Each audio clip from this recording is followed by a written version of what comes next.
sur le podcast Bien dans mon ventre, le podcast à destination de toutes les personnes qui veulent faire la paix avec leur ventre et des professionnels de santé qui veulent approfondir la prise en charge des troubles digestifs.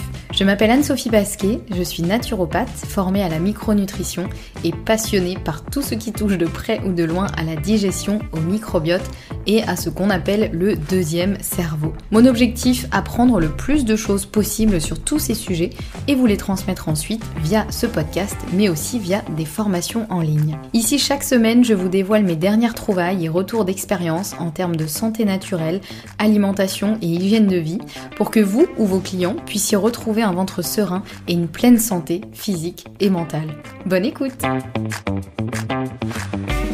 Bonjour et bienvenue dans ce nouvel épisode. On se retrouve aujourd'hui avec l'épisode 138 qui sera le premier épisode de l'année 2025. Et dans cet épisode, pour bien démarrer l'année, on va parler de à quoi ça ressemble d'être naturopathe en 2025, quels sont les défis, les opportunités et les évolutions de ce métier. Avant de commencer, un petit rappel, cet épisode est soutenu par Pianto, qui est un complément alimentaire qui apporte les bienfaits de la fermentation. C'est un concentré de nutriments et riche en magnésium pour un bien-être au quotidien, dont je vous reparle en fin d'épisode. Donc j'avais envie de vous faire cet épisode déjà pour lancer un petit peu la thématique de l'année 2025, faire un petit peu un constat de ok, où est-ce qu'on en est, on arrive en 2025, à quoi ça ressemble effectivement d'être naturopathe. Je pense que c'est un métier qui déjà a beaucoup évolué. Moi je me suis formée en 2019 et donc ça fait maintenant 5-6 ans du coup, puisque j'ai fini en 2020. Et c'est vrai que je vois bien, comme tout le monde, que c'est un métier qui a beaucoup évolué. Et je vois aussi que j'ai pas mal de messages de personnes qui me disent « J'ai envie de me former à la naturopathie, mais je me demande, est-ce qu'il y a encore de la place pour ce métier en 2025 et dans les années à venir ? Est-ce qu'il y a encore de la place ? Est-ce que le marché n'est pas saturé ? Est-ce qu'il est possible d'en vivre ? Etc. » Donc ça, c'est des questions que j'ai un peu abordées dans un précédent épisode, dont je vous remets le lien en barre d'infos si vous souhaitez l'écouter. Mais là, je voulais vraiment aborder un petit peu les évolutions de ce métier. C'est un métier qui évolue constamment parce que forcément, il est influencé déjà par les nouveautés scientifiques, j'ai envie de dire. Enfin, le terme n'est pas forcément super bien choisi, mais vous voyez un petit peu les évolutions, toutes les choses nouvelles qu'on apprend aussi sur la santé, sur le bien-être, etc. Au sens large, même si la naturopathie, c'est quelque chose de très ancré dans les pratiques presque ancestrales, c'est-à-dire que la naturopathie, ça date pas d'hier, c'est quelque chose qui existe depuis très longtemps, et c'est aussi une de ses forces, effectivement, d'être quelque chose qui est basé sur des milliers d'années de pratiques et d'apprentissage, etc. Mais forcément, c'est aussi influencé par les actualités scientifiques sur la santé, etc. C'est aussi influencé par les attentes des clients. Ça change aussi pas mal. Je trouve que ça a beaucoup changé aussi ces dernières années. Et puis bien sûr, le contexte social, économique, environnemental, etc.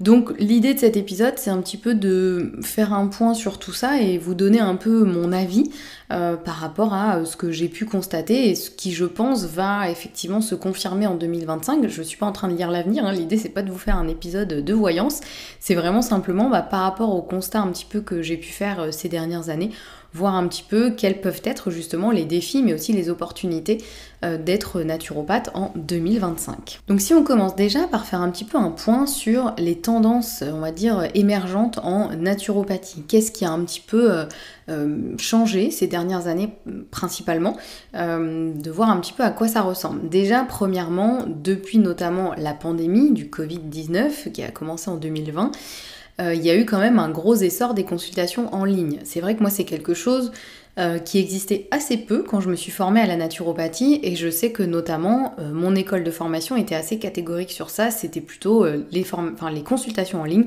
ce n'est pas possible, ce n'est pas de la naturopathie. Ils avaient une position en tout cas assez fermée sur ça, ce que je peux tout à fait comprendre parce que c'est clairement pas la forme de naturopathie qui est pratiquée à la base, mais il y a eu vraiment un essor des consultations en ligne qui, un peu par la force des choses, en 2020 effectivement, où on était tous obligés d'être reclus chez nous, donc forcément les consultations ont commencé à se faire par écran. Donc l'avantage c'est que ça a permis aux naturopathes de toucher une clientèle beaucoup plus large, puisque du coup nos clients ne s'arrêtaient pas à notre environnement physique proche, c'est-à-dire à des gens qui habitent près de chez nous, ou voilà, clairement qui sont capables de venir physiquement dans un cabinet de naturopathie pour une consultation. Donc là, ça a permis de toucher une clientèle bien plus large au niveau national, voire international, hein, carrément, puisque moi j'ai eu effectivement notamment des clients français, mais qui étaient expatriés dans d'autres pays, et du coup je pouvais leur faire une consultation quand même s'ils étaient à l'autre bout du monde.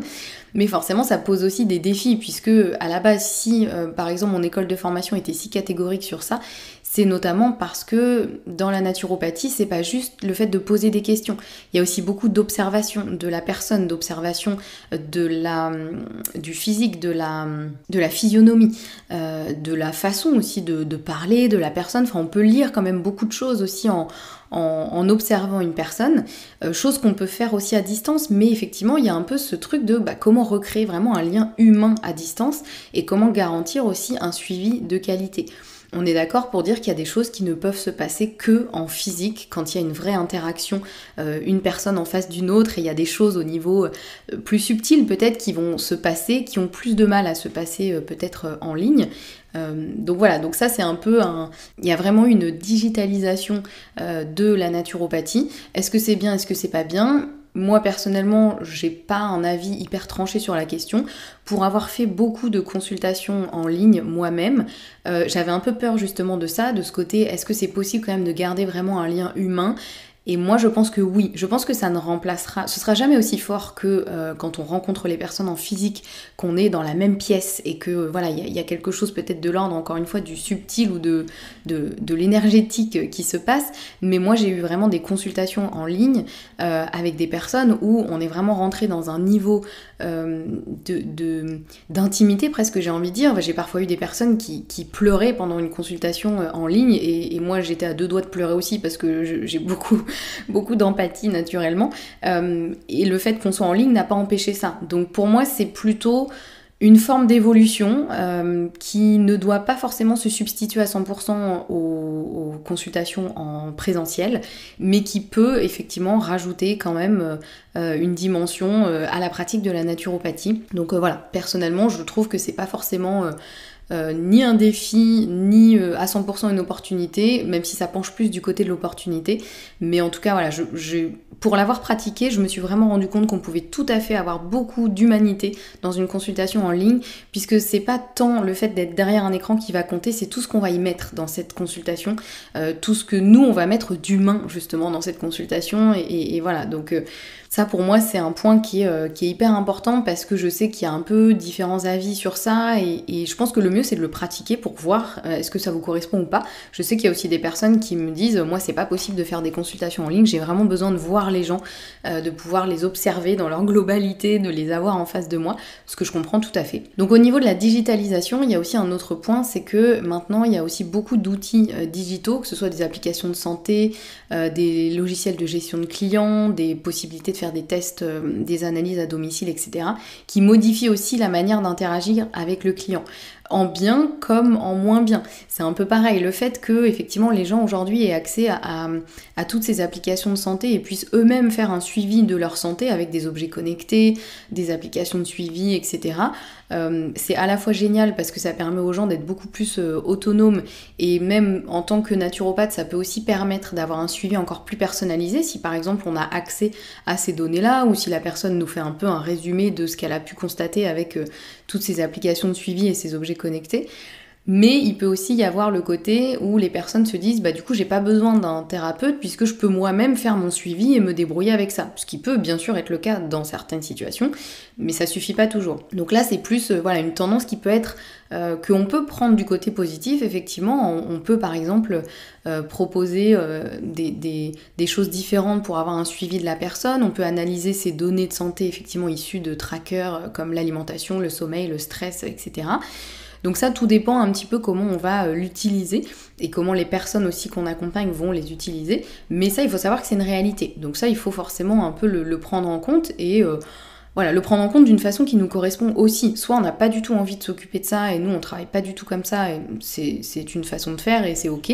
Soit on se décide à l'inverse de vraiment utiliser au maximum ces nouvelles technologies et donc d'accompagner les personnes d'une façon encore différente. Il y a un autre point aussi dans les tendances un peu émergentes en naturopathie, c'est bien sûr la tendance à la spécialisation, qui est quelque chose qui je pense se faisait beaucoup moins avant. Avant on se formait à la naturopathie et puis soit on pouvait un petit peu se spécialiser sur quelque chose, soit on restait assez ouvert et on accueillait tout le monde.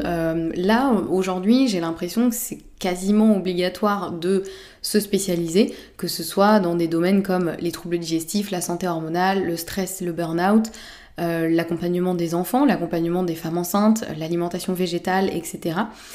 Le fait de se nicher comme ça permet de répondre à des besoins précis et effectivement d'acquérir une expertise qui est reconnue. Après, c'est encore un débat, j'ai envie de dire, par rapport à ça. Est-ce qu'il faut se spécialiser ou rester généraliste pour couvrir une plus large clientèle? J'ai envie de dire, sur ce point-là, je pense que mon avis, il est un peu des deux. C'est-à-dire que je pense que c'est quand même mieux de se spécialiser si on en a envie. Ça, c'est important, parce que si on n'a pas du tout envie de se spécialiser, si on veut rester très généraliste, c'est tout à fait possible et il n'y a aucun mal à ça. C'est pas parce qu'on entend partout qu'il faut absolument être hyper niché pour avoir des clients, etc., que c'est forcément vrai, parce que ça dépend de plein de paramètres. Donc si vous n'avez pas envie de vous spécialiser, vous n'êtes pas obligé. Encore une fois, vous faites bien ce que vous voulez. C'est quand même, j'espère, un point qui restera valable en 2025. On est quand même en démocratie. Après, il peut être intéressant effectivement de se spécialiser pour déjà vraiment soi-même continuer à se former précisément dans un domaine et donc acquérir effectivement une expertise qui va être quand même beaucoup plus pointue.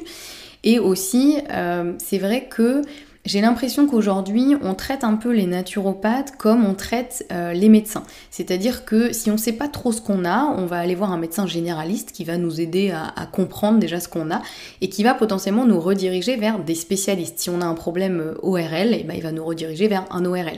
Si on a un problème digestif, il va nous rediriger vers un gastro-entérologue.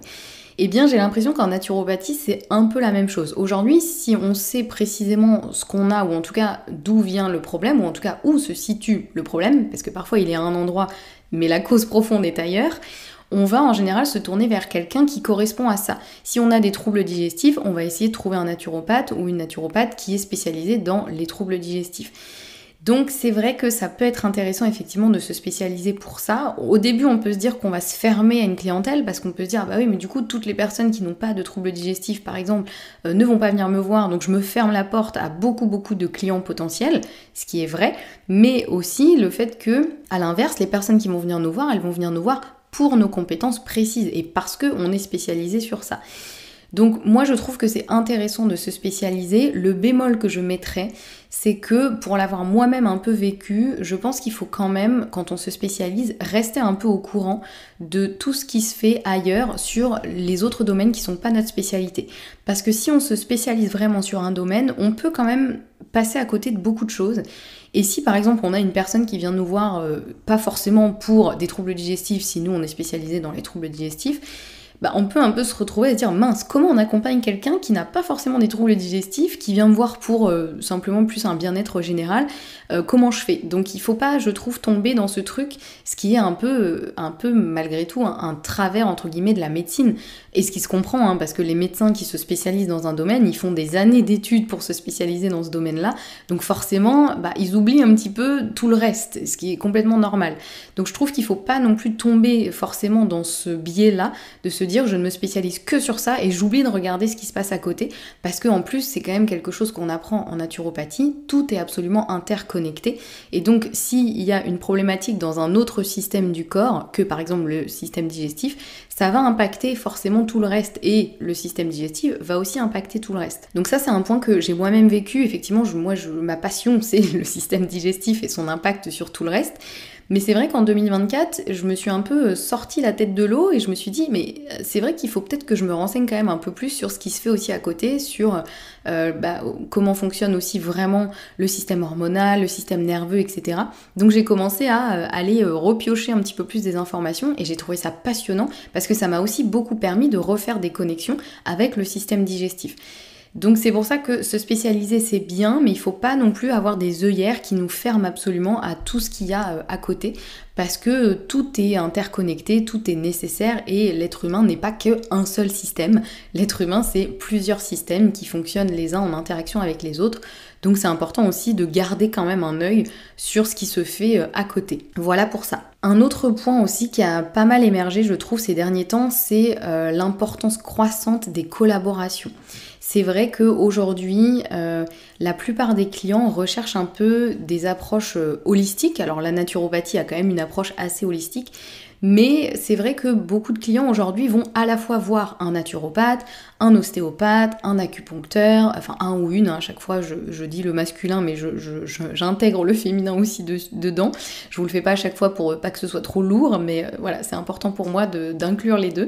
Et c'est vrai que ça peut être intéressant en tant que naturopathe de se créer déjà un peu un réseau vers qui on peut rediriger des personnes si par exemple on sent qu'une personne bénéficierait d'une séance d'ostéopathie par exemple. Si on reprend mon domaine qui est les troubles digestifs, je recommande souvent aux personnes d'aller voir un ou une ostéopathe pour justement faire un petit peu d'ostéopathie digestive. Et en général, ça fait beaucoup de bien. Donc c'est vrai que ça peut être intéressant déjà d'être au courant de ce genre de choses et si possible, encore mieux, d'avoir quelqu'un vers qui rediriger les personnes. Alors bon, quand on fait des consultations en ligne et que les personnes sont à l'autre bout de la France ou à l'autre bout du monde, c'est un peu plus compliqué. Mais voilà, ça peut être intéressant quand même en tout cas de connaître un petit peu les différentes autres formes d'accompagnement qui peuvent exister, en quoi elles peuvent être intéressantes en complémentarité de la naturopathie par exemple, et savoir aussi par exemple rediriger les personnes vers d'autres spécialistes ou carrément pourquoi pas proposer des accompagnements qui vont être un peu pluridisciplinaires justement. Alors ça ce sera peut-être plus le cas dans certains centres de santé, mais ça peut aussi être le cas d'une manière physique ou digitale, ou voilà, où ça peut être aussi ce qui s'est beaucoup fait en 2024, j'ai vu passer plusieurs fois des formations en ligne créées par plusieurs professionnels. Par exemple un naturopathe, une ostéo, voilà, des choses qui vont justement avoir des compétences un peu conjointes et complémentaires qui peuvent aussi aider à apporter une approche encore plus holistique aux personnes. Donc ça peut être intéressant, c'est aussi la force du réseau, hein, donc voilà, pas hésiter à échanger avec des personnes qui sont dans un domaine complémentaire au nôtre pour voir peut-être comment on pourrait collaborer ensemble d'une façon ou d'une autre, hein. Ça peut être d'une manière très cadrée, comme ça peut être simplement de manière informelle, mais en tout cas de savoir un petit peu ce qui se fait à côté et comment ça peut aider aussi nos clients et clientes. Maintenant qu'on a vu un petit peu les tendances un peu émergentes en naturopathie, c'est important de revenir aussi sur un peu les défis du métier de naturopathe, parce qu'on va pas se mentir, il y en a quand même. Le premier, c'est bien sûr tout ce qui est cadre légal et reconnaissance. En France, il faut le savoir, la naturopathie, elle reste une pratique non réglementée. Ce qui peut freiner certains clients ou clientes et aussi peut-être freiner aussi certains professionnels. On va pas se mentir, les naturopathes, on n'a pas toujours très bonne presse, on n'a pas toujours... on parle pas toujours de nous en très bien parce que tout simplement, comme dans tous les domaines, il y aura des dérives, des gens qui malheureusement sortent du cadre de la naturopathie ou qui... ont pas forcément une pratique très éthique, ça c'est le cas partout, hein, même en médecine allopathique, dans plein de domaines, sauf que effectivement les naturopathes on aime bien un petit peu nous tirer dessus dans les infos, etc. Donc je sais que ça peut à la fois freiner des personnes qui voudraient se former à ça, mais ça peut aussi freiner certains clients ou clientes, même si je pense qu'aujourd'hui quand même, la naturopathie a quand même de belles années devant elle et voilà, ça restera je pense le cas. Il y a beaucoup de personnes qui font tout à fait confiance à cette pratique, mais il faut le savoir, forcément vu que c'est non réglementé, il faut quand même être assez vigilant, il faut faire attention et je trouve qu'on a un peu aussi ce devoir de rester assez carré dans notre pratique. De faire attention à ne pas trop employer des mots qu'on n'est pas censé employer sans tomber dans une espèce de psychose, hein, parce que je sais que par exemple on n'a pas le droit de dire le mot consultation, on ne fait pas des consultations normalement puisque nous ne sommes pas médecins, moi je passe mon temps à dire consultation, bon là il faut faire attention mais voilà il faut pas non plus s'empêcher de dire quoi que ce soit parce qu'à la fin on reste complètement figé, mais par exemple effectivement nous n'avons pas des patients, nous avons des clients parce qu'on n'est pas médecin. Donc ça c'est quelque chose sur lequel je trouve il faut quand même rester vigilant, il faut rester à notre place, il faut pas s'inventer des choses sur lesquelles on n'est pas censé intervenir.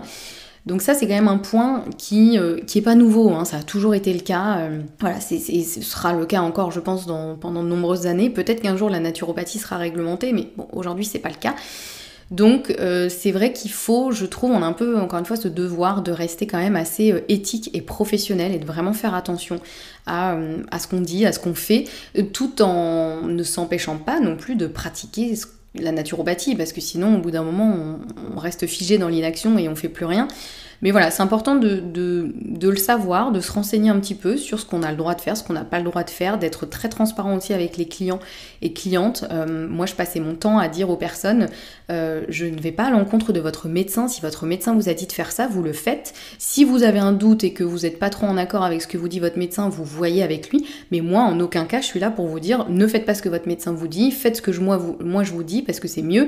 Voilà, moi j'ai toujours été très très prudente avec ça, parce que je pense que c'est vraiment important. On n'est pas médecin, on est naturopathe, on peut apporter plein de bonnes choses aux personnes, mais il faut pas non plus aller dans des territoires qui sont pas les nôtres. Et puis il y a vraiment à côté de ça une nécessité de se former aussi en continu pour aussi rester un peu à la page, intégrer les dernières avancées scientifiques, être aussi un peu solide dans sa pratique et être capable aussi de répondre, que ce soit aux critiques, mais aussi et surtout aux interrogations des clients, d'être capable d'expliquer aux personnes aussi. Et voilà, je pense qu'il faut vraiment rester assez professionnel et transparent, mais pour ça, il faut aussi soi-même être assez sûr de soi pour avoir une pratique la plus efficace possible, mais aussi rester en accord avec ce qu'on dit et maintenir ses positions si on dit des choses.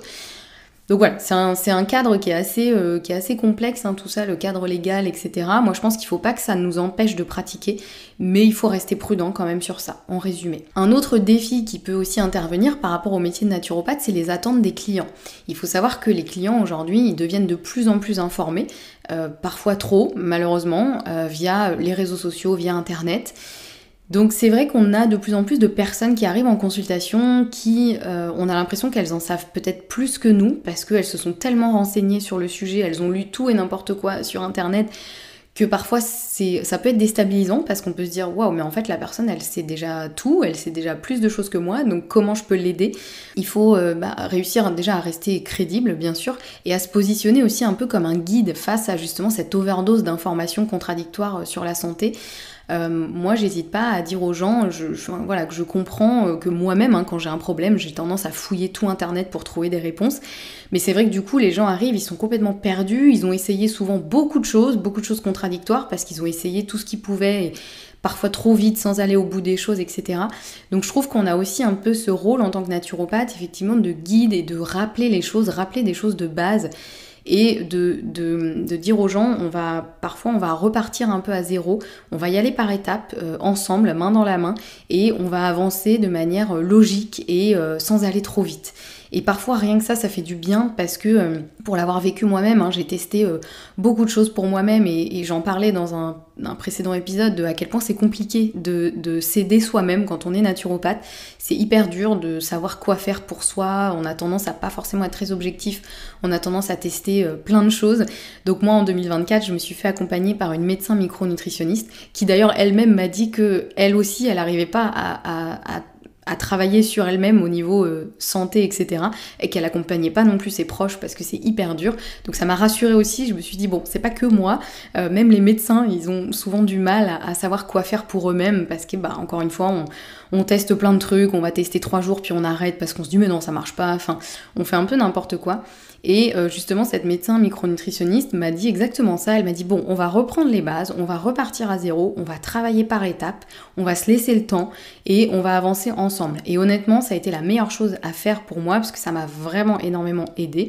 Je pense que je vous ferai un épisode de podcast justement sur comment s'est passé cet accompagnement, ce que ça m'a aidé et comment ça m'a aidé, ce que ça m'a appris et ce que j'en retire. Donc faut pas hésiter à avoir un peu cette position aussi par rapport à nos clients, à leur permettre de revenir un peu aux bases, de revenir à zéro et d'y aller par étapes, et de pas se noyer dans cette overdose d'informations, même si forcément ça veut dire qu'on a aussi un rôle d'éducateur, on a vraiment un rôle qui implique beaucoup de pédagogie, parce qu'il faut beaucoup expliquer les choses aux gens, leur expliquer pourquoi, oui ils ont vu ça sur internet mais pour eux ça marche pas, ou ils ont vu ça mais ils ont aussi vu l'inverse, du coup ils savent plus. Donc il y a vraiment un rôle d'explication que moi j'ai beaucoup appliqué dans les consultations que j'ai fait, et je sais que ça faisait beaucoup de bien aux personnes. Déjà de se sentir écoutées, de pouvoir tout déposer, un peu voilà, tout ce qu'elles avaient sur le cœur et ce qu'elles traînaient depuis longtemps par rapport à tous leurs troubles digestifs. Et aussi quand je leur expliquais les choses, vraiment elles me disaient mais merci, enfin je comprends en fait, là je comprends effectivement ce que j'ai potentiellement, qu'est-ce qu'il faut que je fasse, et ça leur faisait vraiment beaucoup de bien. Donc ça c'est un point qui est important parce que aujourd'hui, il faut vraiment un accompagnement sur mesure. Les personnes attendent de ça, de nous. Donc il n'est plus question d'appliquer des protocoles standardisés. Il faut savoir écouter, analyser et bien sûr personnaliser par rapport à la personne. C'est normalement un des piliers de la naturopathie. Mais c'est vrai que moi je l'ai un peu vu passer, je suis un peu tombée dedans aussi. C'est vrai que dernièrement on a un peu envie d'avoir des protocoles qu'on peut un peu appliquer à chaque personne. Ah vous avez ça, bah on va faire ça. Sauf que ça c'est un petit peu ce que fait la médecine, hein. Vous avez tel symptôme, bah on donne tel médicament et puis on fait tel examen, on voit ce qui se passe, etc. Or aujourd'hui je pense qu'il faut vraiment aller beaucoup plus dans le sur-mesure. Alors ça peut être compliqué parce qu'on se dit ouais mais du coup ça veut dire qu'à chaque nouveau client je repars à zéro et j'ai pas de protocole standard sur lequel me baser, mais c'est un peu ça aujourd'hui qu'on attend de nous et qui je pense est vraiment nécessaire. Il faut savoir vraiment faire du sur-mesure, écouter les personnes et personnaliser l'accompagnement par rapport à vraiment cette personne-là. Donc voilà le deuxième défi un petit peu du métier, et le troisième je dirais c'est un peu cette notion de charge mentale et d'équilibre pro-perso.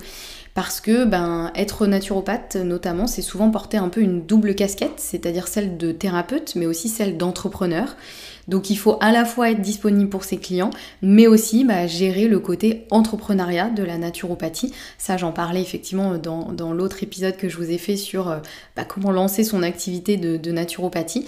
Mais forcément ça peut faire beaucoup, ça peut être compliqué à gérer au quotidien, parce que le fait d'être naturopathe et d'accompagner des personnes, ça demande déjà beaucoup d'énergie, beaucoup d'implication, beaucoup de temps, beaucoup d'empathie. Donc après il nous faut encore de l'énergie pour gérer tout un business et tout le côté entrepreneuriat. Donc ça c'est vraiment un point qui est important, et je trouve qu'il est peut-être pas assez développé dans les écoles de naturopathie, en tout cas moi à mon époque, qui date d'il y a pas si longtemps. Donc c'est important de savoir déjà poser ses limites en termes de nombre de clients par jour, de gestion des suivis, de s'accorder du temps pour soi, etc. Et surtout, moi je dis souvent, il faut pas hésiter à soi-même se faire accompagner. Parce que souvent on a tendance à vouloir tout faire tout seul, à se dire mais c'est bon, je sais gérer, je m'occupe de moi-même, j'ai tel trouble digestif ou trouble du système nerveux, je vais faire ça.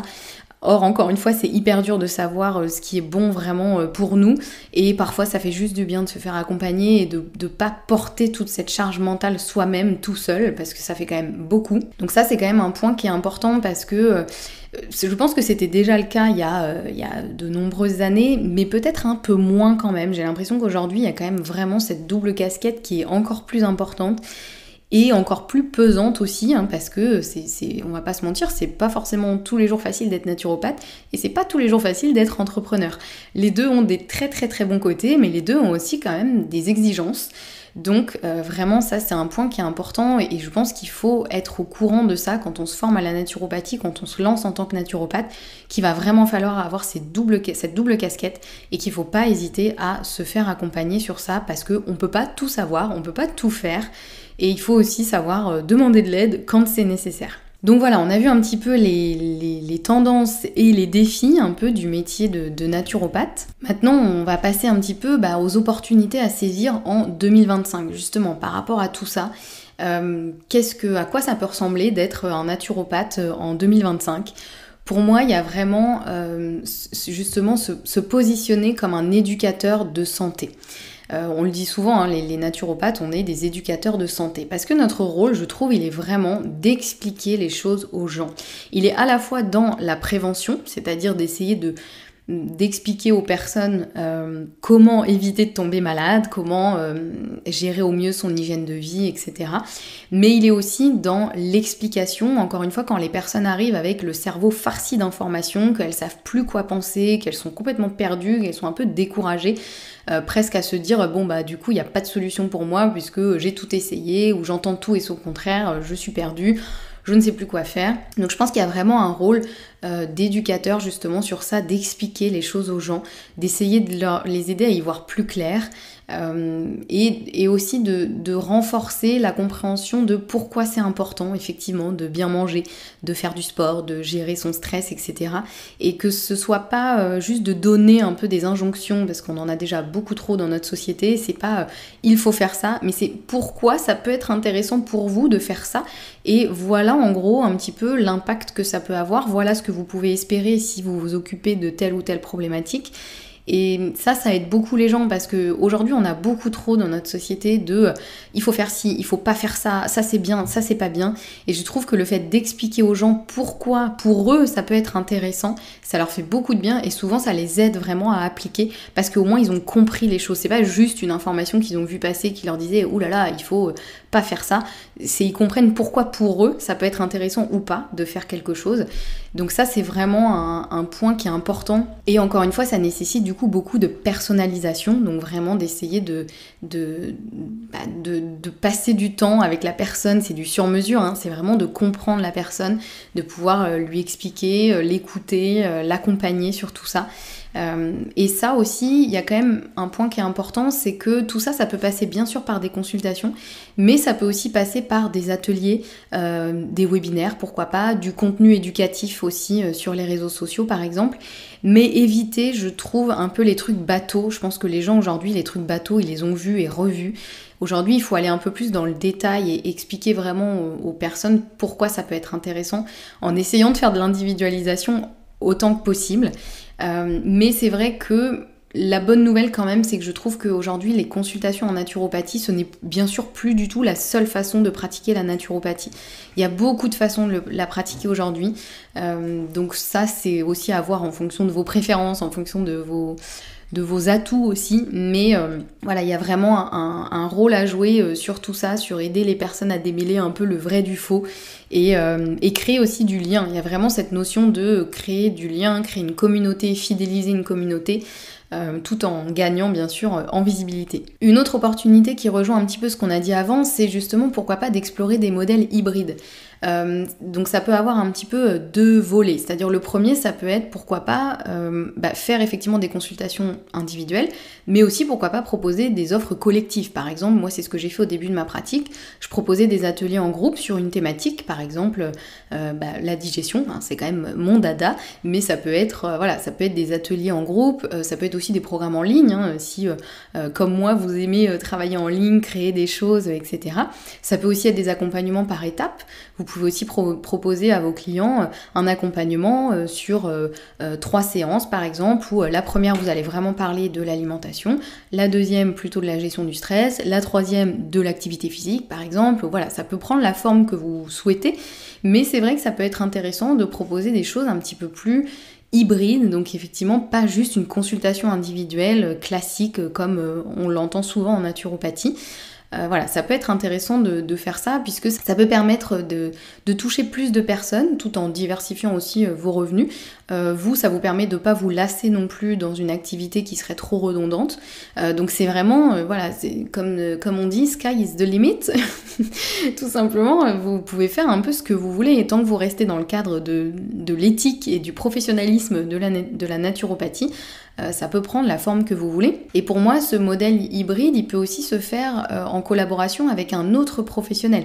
Comme je l'évoquais un peu avant, ça peut être de se dire, on va proposer un accompagnement. Par exemple, si vous avez un super ostéo dans vos contacts avec qui vous avez envie de travailler et que vous faites des consultations en présentiel, eh bien vous pouvez vous dire, on propose une offre avec tel ostéopathe, une consultation de naturopathie et une consultation d'ostéopathie, un package comme ça peut être des choses comme ça. Enfin vraiment, il faut pas hésiter à ouvrir les perspectives et à se dire que tout est possible, et si vous n'avez pas envie de travailler tout seul ou toute seule par exemple, c'est pas un problème, vous pouvez tout à fait vous entourer d'autres personnes et proposer des choses très, très complémentaires et qui peuvent justement apporter beaucoup de bienfaits à la personne, parce que ça permet aussi de s'ouvrir à de nouvelles choses, d'avoir une prise en charge qui est beaucoup plus globale, beaucoup plus holistique encore une fois.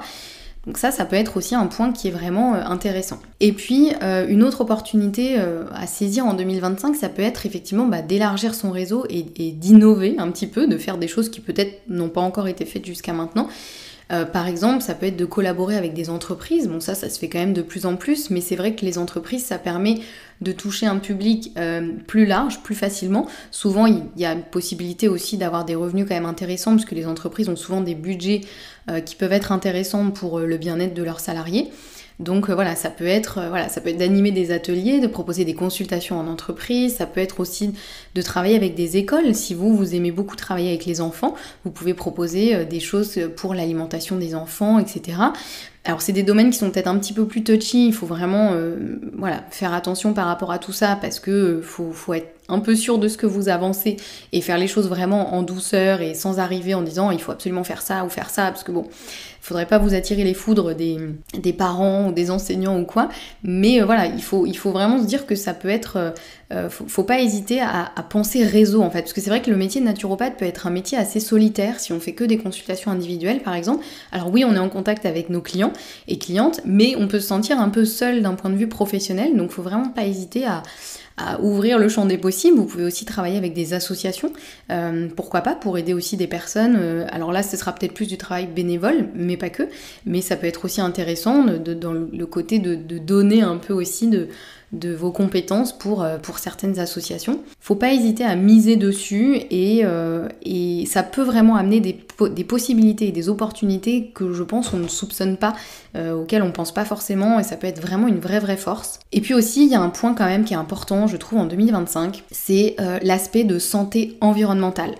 Ça devient vraiment un enjeu majeur qui est vraiment hyper important, et mon amie Marion, qui a le podcast Un autre chemin est possible, en parlait justement de manière très juste, et c'est important aujourd'hui d'intégrer cette thématique dans notre pratique. C'est-à-dire à la fois le côté, tout ce qui va être problématique des perturbateurs endocriniens, de la gestion des toxines, etc. C'est important d'en parler aux personnes parce qu'aujourd'hui c'est une vraie réalité et il y a beaucoup de personnes qui se retrouvent malades à cause de tout ça.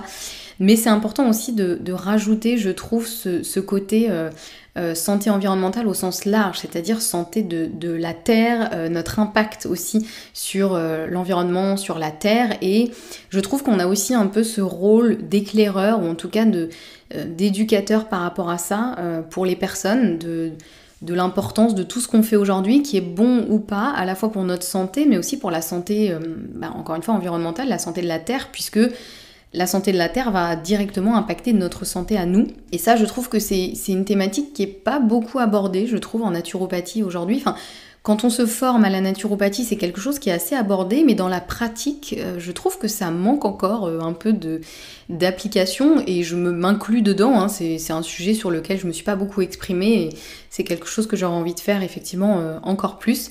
Et ça, je trouve qu'il faut vraiment le prendre en compte, et aujourd'hui c'est une nécessité, à la fois pour la santé des personnes qu'on accompagne, mais aussi pour la santé globale de notre terre, tout simplement. Donc ça, c'est important aussi justement un peu d'innover par rapport à ça, et de pas hésiter à en parler, de pas hésiter à rajouter cet aspect-là dans nos accompagnements, parce que il va devenir de plus en plus nécessaire, et je pense que le 2025 c'est le bon moment pour s'y mettre, si c'est pas déjà trop tard, on va dire. Donc voilà un petit peu pour les opportunités que je vois pour 2025, et du coup pour un peu conclure, on pourrait se demander, ok, comment on fait pour se préparer un peu à ces évolutions, si jamais vous êtes encore en cours de formation, ou si vous êtes récemment lancé, qu'est-ce qu'on peut faire ? Déjà, le premier point qui pour moi est vraiment primordial, c'est se former continuellement.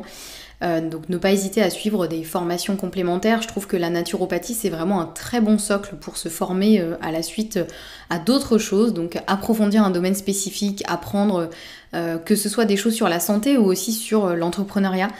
Faut pas hésiter à mélanger un peu les deux, donc pas hésiter non plus à intégrer de nouvelles approches comme la micronutrition ou des choses comme ça à votre pratique. Attention, le seul bémol, c'est de ne pas non plus tomber dans la spirale de la formation, c'est-à-dire ne faire que se former et ne pas pratiquer. Je vous dis ça parce que moi, je pourrais clairement tomber là-dedans. Moi, j'adore me former, j'adore apprendre des nouvelles choses, et parfois, je peux avoir tendance à me dire « j'appliquerai après, d'abord je me forme ». Or, on peut vite passer des années et des années à se former et ne jamais appliquer. Mais la théorie n'est rien sans la pratique, vraiment. Donc ça, il faut quand même faire attention à trouver ce bon équilibre entre se former continuellement, donc garder des créneaux disponibles dans ces semaines, ces mois ou son année pour se former, mais il faut pas non plus oublier de pratiquer et d'intégrer ce qu'on a appris dans la pratique vraiment concrète. Ça c'est quand même important. Mais voilà, le fait de se former, en tout cas de garder un œil sur... on n'est pas obligé de prendre des formations hyper chères ou hyper longues. Là, quand je dis se former continuellement, ça peut être vraiment simplement de garder un œil sur ce qui se fait au niveau de la santé, au niveau aussi de l'entrepreneuriat, au niveau de notre domaine un peu de compétences et aussi un peu les autres domaines, parce que c'est vraiment important pour rester à la page, mais aussi prendre confiance en soi, avoir encore un meilleur accompagnement pour nos clients et clientes. Donc ça pour moi c'est vraiment un point qui fait partie du package, je trouve, quand on est naturopathe. Une autre façon de se préparer un peu à ces évolutions, c'est bien sûr de cultiver un peu sa différence, c'est-à-dire de trouver un peu sa signature, qu'est-ce qui nous distingue nous en tant que naturopathe, c'est quoi notre approche, notre spécialité, notre manière de communiquer aussi. Voilà, on n'a pas besoin de réinventer la roue, il suffit simplement parfois d'être juste soi-même.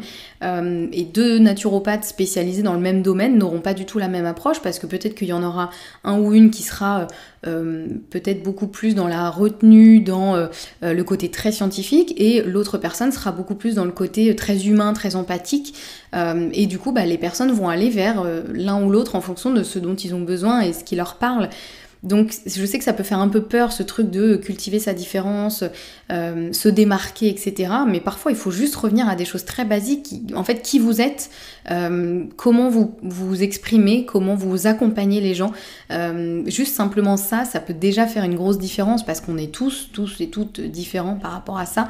Donc faut pas hésiter à juste vraiment être vous-même, mais ne pas hésiter à mettre de vous-même dans votre communication, c'est-à-dire d'éviter de faire des trucs trop bateaux, mais de vraiment pas hésiter à partager aussi qui vous êtes, ce que vous aimez, quelle est votre approche de la naturopathie, votre pratique. Voilà, faut pas hésiter à mettre un peu plus de soi, parce que c'est ça aussi que les gens vont chercher. Ils vont chercher à savoir, ok, telle personne elle est naturopathe, mais est-ce que ça va matcher avec moi? C'est quoi sa personnalité? Est-ce qu'elle est plutôt hyper pétillante, hyper dynamique, ou au contraire très calme, très posée? Parce que les gens vont pas forcément chercher la même chose, et ça c'est important aussi. Et ça, y a que vous qui pouvez être vous-même, donc n'hésitez pas à justement être vous-même et le montrer aussi au monde. Et puis un autre point, c'est bien sûr de prendre soin de soi. Encore une fois, il y a beaucoup trop aujourd'hui de thérapeutes qui font des burn-out, qui se crament littéralement à essayer d'être partout, à trop donner aux autres et à oublier de se donner à soi-même. Donc c'est important de garder cet équilibre pro-perso.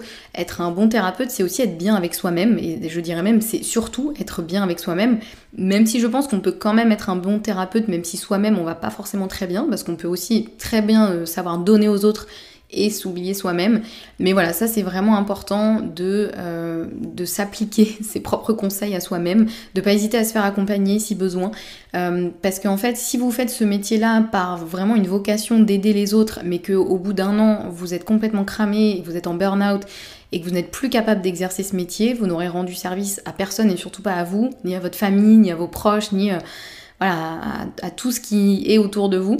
Donc vraiment, faut pas hésiter à prendre soin de soi, tout simplement. Je sais pas trop comment le dire autrement. Je sais que c'est beaucoup plus facile à dire qu'à faire, mais voilà, pour moi, maintenant c'est presque un prérequis en fait. Si on veut effectivement appliquer ce métier du mieux possible, c'est important de pas s'oublier au passage et de garder effectivement cet équilibre vie pro, vie perso. Et encore une fois, de se faire accompagner, parce que c'est pas vraiment évident de le faire par soi-même, donc faut pas hésiter à se reposer aussi sur des gens qui pourraient nous accompagner pour ça et qui pourraient nous permettre d'aller plus vite et d'éviter certaines erreurs. Voilà, j'en arrive à la fin de cet épisode, et si je devais un petit peu conclure et résumer ce que je vous ai dit, il faut se rappeler que le métier de naturopathe il est en constante évolution, et que c'est clairement une opportunité hyper excitante je trouve, parce que ça veut dire qu'il y a plein de choses qui arrivent dont on n'a pas idée, et ça évolue tout le temps, on a encore plein de choses à apprendre, c'est génial, mais forcément ça demande aussi de l'adaptation, donc ça il faut le savoir, et ça fait partie du package maintenant. Quand on est naturopathe, il faut aussi être capable aussi de s'adapter un petit peu à tout ça. Donc vraiment, ce que je pourrais vous encourager à faire, c'est un peu d'embrasser le changement, mais aussi de cultiver votre singularité et aussi surtout de travailler ensemble pour vraiment faire évoluer la profession dans le bon sens et se dire que les autres naturopathes sont pas forcément vos concurrents, c'est déjà vos collègues, vos confrères, vos consoeurs, et que on peut vraiment tous travailler ensemble pour faire avancer les choses dans le bon sens, pour encore une fois cette notion de santé environnementale qui est quand même quelque chose de beaucoup plus grand que nous, faut pas l'oublier. Donc voilà, et vraiment je trouve que être naturopathe en 2025 c'est être littéralement au cœur des enjeux de santé de demain, parce qu'aujourd'hui bien sûr qu'il y a la médecine qui fait des choses merveilleuses, mais les gens aujourd'hui ont besoin et ont envie d'autres choses en complément. Ils ont besoin qu'on les aide aussi à prendre soin d'eux pour éviter justement de tomber malade, pour vieillir en bonne santé, se sentir bien au quotidien, et là c'est vraiment notre rôle à nous. Donc c'est vraiment, je trouve, une belle opportunité, et de pouvoir faire ça, c'est quelque chose, je trouve, d'assez incroyable. On a vraiment la possibilité de changer la vie des gens. Donc faut garder en tête tout ça et se rappeler qu'effectivement, on a un très très beau rôle, mais qu'effectivement, c'est un rôle qui n'est pas facile tous les jours, et donc il faut aussi savoir le mener du mieux possible. Donc voilà, j'espère que cet épisode vous aura plu, et comme promis, je voulais vous reparler du Pianto, ce fameux complément alimentaire liquide qui allie les bienfaits de la fermentation et qui est un concentré de micronutriments essentiels, comme par exemple le magnésium, les acides aminés, des antioxydants, des vitamines et bien plus encore. Et j'espère, vu que c'est le premier épisode de l'année, c'est vrai que je vous ai même pas demandé en début d'épisode, mais j'espère que vous avez passé de belles fêtes de fin d'année, mais aussi que votre foie et que votre système digestif ont tenu le coup. Mais attention, c'est pas tout à fait terminé, puisqu'il y a la galette des rois qui arrive quand même à grands pas, hein. Au moment où je vais sortir cet épisode, on sera déjà en plein dedans. Donc si vous ressentez le besoin de recharger vos batteries et d'alléger votre digestion après les petits excès de fin d'année, pourquoi ne pas intégrer des bouillons riches en nutriments dans votre routine? Ça, c'est vraiment un remède de grand-mère qui est hyper efficace et qu'on sous-estime encore trop aujourd'hui. Donc ça peut être par exemple un bouillon d'os ou de légumes avec une dose de Pianto ajoutée juste avant de le déguster. Ça peut devenir votre meilleur allié santé. C'est un petit geste simple mais qui va vraiment booster vos recettes. Le fait de rajouter une dose de Pianto, ça va rajouter beaucoup de bons nutriments comme du magnésium, du manganèse, des vitamines B, des acides aminés essentiels, des enzymes aussi, des antioxydants et des postbiotiques qui vont être parfaits pour soutenir votre organisme en cette période hivernale qui n'est pas toujours évidente. Et bien sûr, on n'oublie pas les bases, hein. On bouge, on se repose, on varie nos repas et on prend l'air autant que possible. Le mois de janvier, il est encore avec des journées assez courtes et l'hiver qui semble un petit peu s'étirer, ça peut être un peu difficile, donc vraiment prenez bien soin de vous et pensez au Pianto pour vous accompagner. Et vous pouvez profiter de 10% de réduction avec le code Pianto10 pour découvrir ou redécouvrir ce concentré de vitalité. On arrive donc à la fin de cet épisode. S'il vous a plu, n'hésitez pas à venir me le dire sur Instagram et à mettre une note et 5 étoiles sur votre plateforme d'écoute préférée. Et n'hésitez pas aussi à le partager à un ou une amie qui est naturopathe par exemple, ou qui est en cours de formation, à qui cet épisode pourra être utile. Et vraiment, j'adore avoir vos retours, donc vraiment n'hésitez pas à venir m'envoyer un petit mot sur Instagram pour me dire ce que vous en avez pensé et ce que vous en avez retiré surtout. Nous, on se retrouve la semaine prochaine avec un nouvel épisode et en attendant, prenez bien soin de vous.